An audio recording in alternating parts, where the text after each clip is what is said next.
Paradise, The Cost of Inequality and a Vision for a More Equitable America by David Trout, a professor and director of law and metropolitan equity at Rutgers Law School. You know what? I don't want to. I don't want to hear these things anymore. I want implementation. Well, you have to get the people motivated. Yeah, but I'm going to sit on in the woodlands and listen to what these guys have to say. Listen. Let's talk about implementation. How about that? Let's discuss how we could implement some changes here in South Orange and Maplewood. Did you hear some of the stories I read yesterday? At the end, until you got zoning in and out. Yeah, but some of those stories were very interesting. What is the story? Soledad. Yes. I turned to CNN International and made a mistake. But being black in America, yeah. Yes, at least we have an audio here. But let's quickly go to Place, New Jersey. This is my guy Jared Kofsky. Signs for former New Jersey Animal Coalition shelter in South Orange were recently removed, including on the Department of Works driveway on Walton Road. When Place, New Jersey visited the shelter on November the 12th, a sign was posted on the front door reading, "Our shelter is now closed. All animals formerly in the shelter are safe and has been placed in caring homes facilities," adding that our security cameras are in operation and police department have been advised.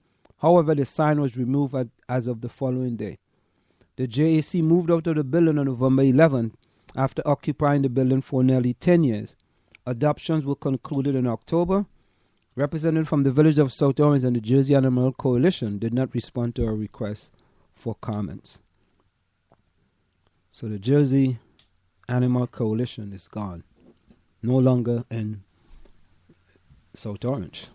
So if you get them feral cats, you got to take them over there, right? So, all right, okay. So I think that was a good thing, though, wouldn't you? Yeah. I think that was a good thing. Songs my mother taught me. Blind Boys of Alabama, Christmas Show. Now, if we go over to my good friend Joe Strapp over at, did you hear this thing? Highland Place license up for grabs. Highland Place. Oh, but see, you don't care about alcohol. That's great. Somebody should buy that. Well, the bidding starts at $50,000 That's not that bad. for a liquor license. It's gonna go up to over $100,000. Definitely. You know what it is to have a liquor license in Maplewood? Man, all them people that drink alcohol in Maplewood. All those people, yeah. Yeah. they're gonna make a lot of money. What's it say? So the license is out for $50,000. Okay, this is what it says. Highland Place, the Maplewood restaurant that has been shut down since August, is apparently not reopening anytime soon. Its liquor license is up for auction. State records reveal it will be auctioned off on December the 4th with a minimum bid of a hefty $50,000. The license was reportedly seized for non-payment of taxes by the state. I mean, if I had an interest, I would have bid on that $50,000. I mean, it's not going to go at $50,000. I wonder why that place could not. Well, obviously the guy did not. Maybe the guy just, because St. James Gate does very well. And that might be one of the few other places in Maplewood that has a liquor license. Now, CHS principal, multilingual notice. You can't criticize Columbia High School principal Elizabeth Aaron for lack of communication or much else these days. The rookie principal, who have done a superb job steering the high school through some rough waters, sent out 3 versions of notice to will-be 9th graders' parents this week, inviting them to tonight's parents' night for incoming freshmen. That's pretty good. Mm-hmm. 1 in English, 1 in Spanish, and the last one, and of course, Haitian Creole. What does he mean by, of course, Haitian Creole? I guess because that's the next biggest ethnicity in the community. That's what he mean by, of course? I didn't write the article. No, I'm just saying that, why can you just say English, Spanish, and Creole? Haitian Creole. Seriously. Just that writer. What else? Anything else? Is that the end of the story? Given that much of the criticism of the district for years have been a lack of communication, Aaron's approach is most welcome. I gotta give, that's excellent. So they have it, the 3 different versions. They have it in Spanish, they have it in Haitian, of course, and of course they have it in English. So, but you know what? That makes a lot of sense, though. You gotta get you gotta give her credit for that, really. You know? No, she deserves credit for that. What do you think? Yeah, but I'm sure that's from community pressure, right? And you just elected a board member who said that, there's not enough outreach to the community. And it could be in response to, the lawsuits and the pressure from the OCR, Office on Civil Rights, Commission on, the but federal. Principal Aaron deserves a round of applause. Go ahead, give her a round of applause. I give her a round of applause just for dealing with all of this crazy stuff that she's done. Poor woman. Congratulations, Principal Aaron. Take that, Principal Aaron. Yeah, like it's a spanking. Is that a spanking on the butt or what? Pop. We give good things here too in the Vllage with Anselm Marjorie, don't we? Listen, it takes a lot to get a round of applause here in the village. It takes a lot. You know that. It's not easy. I mean, even you got a round of applause one time. Just one time. But Why you give yourself a round of applause? I haven't gotten any round of applause yet. No, because you have the button to give the applause, see. But I haven't gotten myself one yet. Okay. What do I have to do to get one? I don't know. I don't know myself. I really think I got to work on that very, very, very intensively. Let me see. Now, there's milling and paving on Springfield Avenue this week. Does that affect you? No, if you don't go on that street, it's not going to affect me. All right, so that doesn't affect you then. So be careful if you're walking on Springfield Avenue. There's milling and paving. What's milling? That's when they scrape the street up, and you've got those lines. Oh, okay. Man, can you imagine if you're a contractor and all that money you're making? Why don't we start a construction business? You want the construction business or you want the bar? Which one? And then you'd have to bid. And first you'd have to buy all that equipment. I want the bar. The bar's already got all the liquor in there, and it's got glasses and chairs and everything. Yeah, I want the bar. Now, even if you're just selling the license or you're selling all the equipment? That's just the license. You got to then rent the place, I guess. But I mean, what is it going to cost, Mike? $2,400 a month, maybe? That's got to be more than that. Nah. Because if it was only $2,400 a month, you would have thought that they would have been able to keep that down. Let me give out something to you now. This is one of my things that I've always thought about. The first time a Chipotle, I call it Chipotle. That's what it is. Is there some other way to say it? What I used to call it. Or a Subway comes into the Maplewood Village, they're going to make a killing. Subway or Chipotle. Maybe there are ordinances that prevent chains from being in the village. Because there's no chain there except for King's. There's no chain there. Yeah, but they keep out chains, though. Mm-hmm. But think about There's a Subway on Springfield Avenue. Yeah, if there's a Subway comes there. The only reason why, man, Subway and Chipotle got that vegetarian stuff. Man, that stuff. You ever had that? No. You don't like that stuff, right? I don't think about vegetarian stuff. I just don't think about it. But you should try it. The Maplewood Police is collecting holiday toys for children.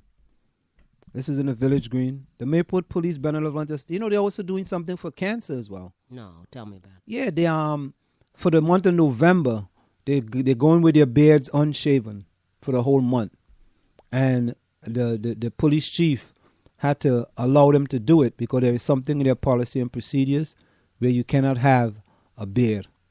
So they're raising funds for cancer by growing a beard. Oh, the prostate cancer. Yeah, they raise No shave November. Yes, that's it. Mm-hmm.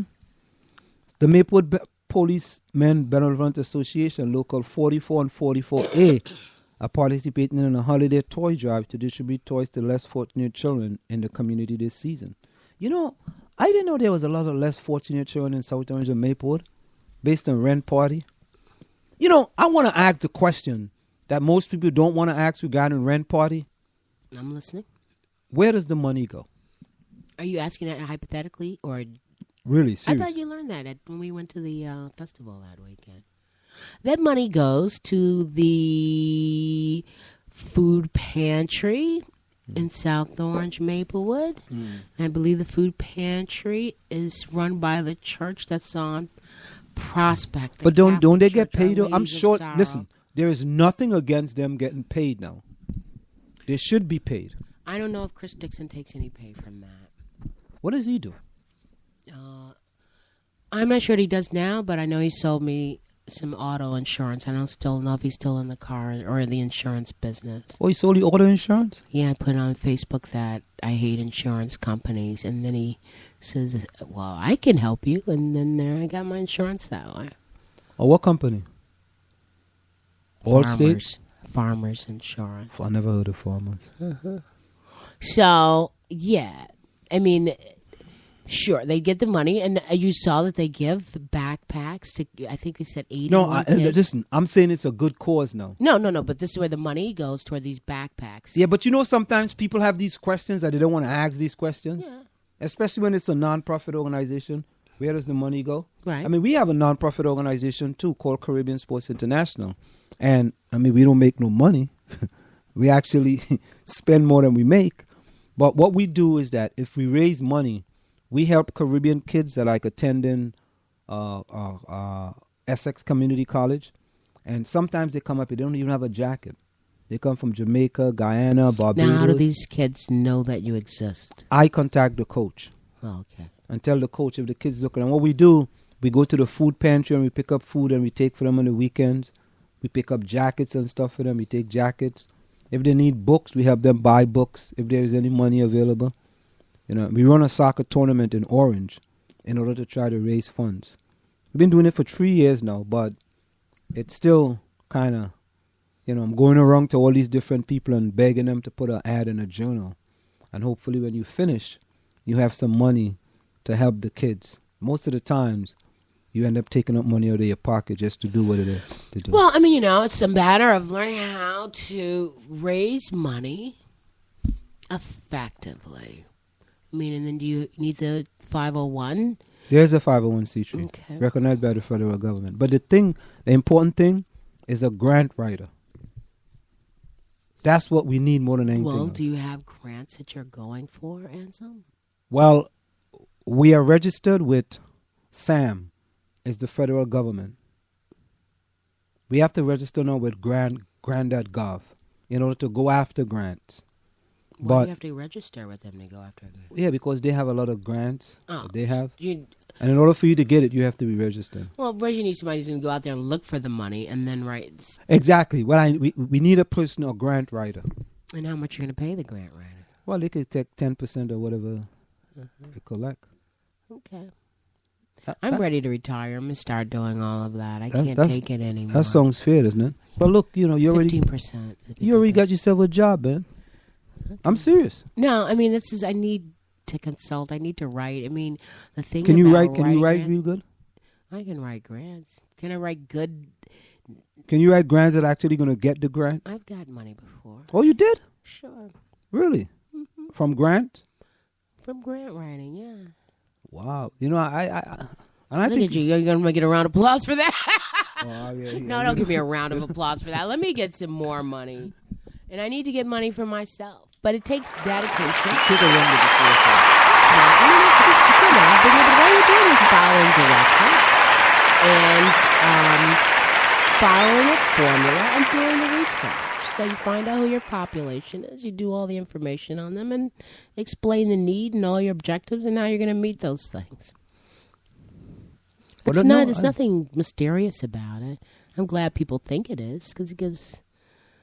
But, what's cool about these kind of projects is that you just do the project and then move on to the next project rather than having 150 projects every day who don't want to read. So, I don't want to complain about work. But I do. This is one of the things I want But normally a grant writer takes like a percentage of the grant, right? Yeah, some of them take about 15%. Yeah. Some might take more depending on how big how much money they're asking for. But you know, it's funny. I was trying to actually Well, hire.